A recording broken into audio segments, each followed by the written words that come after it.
दिनपुर गांव में सोहन नाम का हलवाई रहता था। वह खूब बढ़िया और स्वादिष्ट मिठाइयाँ बनाने के लिए जाना जाता था। इसी वजह से उसकी दुकान पूरे गांव में मशहूर थी। पूरा गांव उसी की दुकान से मिठाई खरीदता था। वह और उसकी पत्नी मिलकर शुद्ध देसी घी में मिठाई बनाते थे। इससे मिठाइयाँ काफ़ी अच्छी और स्वादिष्ट बनती थीं। हर रोज़ शाम होते होते उसकी सारी मिठाइयाँ बिक जाती थीं और वह अच्छा मुनाफा भी कमा लेता था। मिठाइयों से जैसे ही आमदनी बढ़ने लगी, सोहन के मन में और पैसा कमाने का लालच आने लग गया। अपने इसी लालच के चलते उसे एक तरकीब सूझी। वह शहर गया और वहां से एक दो चुंबक के टुकड़े लेकर आ गया।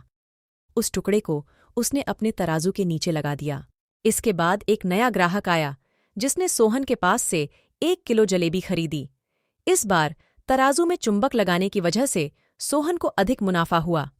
उसने अपनी इस तरकीब के बारे में अपनी पत्नी को भी बताया, लेकिन उसकी पत्नी को सोहन की यह चालाकी अच्छी नहीं लगी।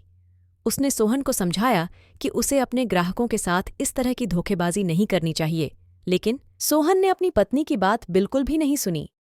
वो हर रोज तराजू के नीचे चुंबक लगाकर अपने ग्राहकों को धोखा देने लगा। इससे उसका मुनाफा बढ़कर कई गुना अधिक हो गया। इससे सोहन को काफी खुशी हुई। एक दिन सोहन की दुकान पर रवि नाम का एक नया लड्डी आया। उसने सोहन से 2 किलो जलेबी खरीदी। सोहन ने इसे भी चुंबक लगे तराजू से तोलकर जलेबी दे दी। रवि ने जैसे ही जलेबी उठाई, उसे लगा कि जलेबी का वजन 2 किलो से कम है। उसने अपना शक दूर करने के लिए सोहन से दोबारा से जलेबी को तोलने के लिए कहा।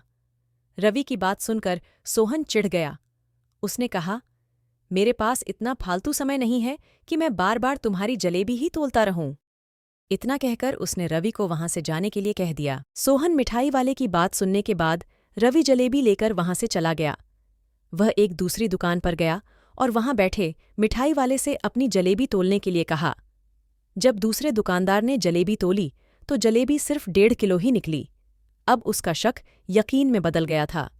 उसे पता चल गया कि सोहन मिठाई वाले के तराजू में कुछ गड़बड़ है। अब उसने तराजू की गड़बड़ को सबके सामने लाने के लिए खुद एक तराजू खरीद लिया और उसे ले जाकर सोहन मिठाई वाले के दुकान के पास ही रख दिया। फिर रवि अपने सभी गांव के लोगों को वहां पर इकट्ठा करने में लग गया।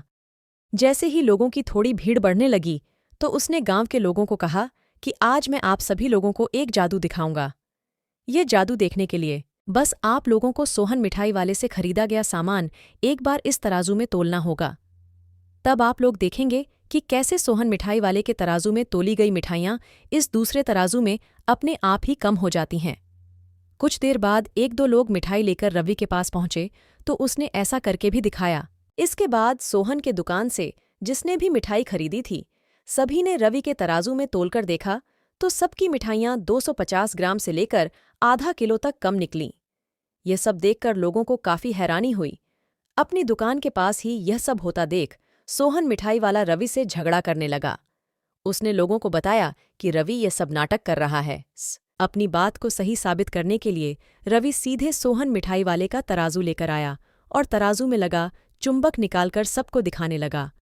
यह देखकर गांव वालों को बहुत गुस्सा आया। सबने मिलकर उस लालची मिठाई वाले को खूब मारा। अब उस लालची मिठाई वाले को अपने लालच और उसके कारण की गई गलत हरकतों पर पछतावा हो रहा था। उसने अपने गांव के सभी लोगों से माफी मांगी और वादा भी किया कि भविष्य में वे ऐसी कोई भी जालसाजी नहीं करेगा। सोहन की इस धोखेबाजी से पूरा गांव नाराज था, इसलिए लोगों ने उसकी दुकान में जाना काफी कम कर दिया। इधर सोहन के पास पछताने के अलावा कुछ और नहीं बचा, क्योंकि वो पूरे गांव वालों का भरोसा खो चुका था। कहानी से सीख, कभी भी लालच नहीं करना चाहिए। हमेशा ईमानदारी के साथ अपना काम करने से ही इंसान का नाम होता है। लालच के चलते भले ही कुछ समय के लिए अच्छा फायदा हो, लेकिन इससे इज्जत और आत्मसम्मान दोनों कम हो जाते हैं।